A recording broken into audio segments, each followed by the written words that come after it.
Assalamu alaikum yan uwana, barkanmu da warhaka, barkanmu da sake saduwa da ku a daidai wannan lokacin. Idan wannan shine zuwanka na farko a wannan channel din namu, to ka danna mana subscribe sannan kuma ka danna mana alamar ƙararrawa domin sanin sababbin shirye-shiryen mu da zarar mun daura.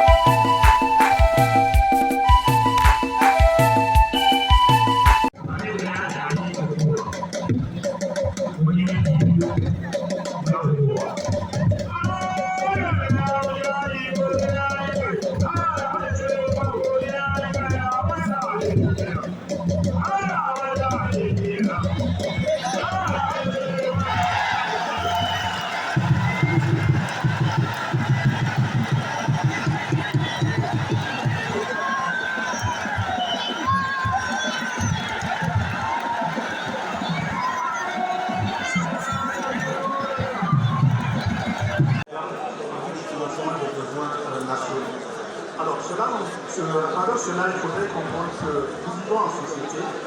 Et donc tout cela... Ga Zakiru nan, ga Aibo nan, ga Nura sannan, ga Bani nan, yaro mai zayen gajiya.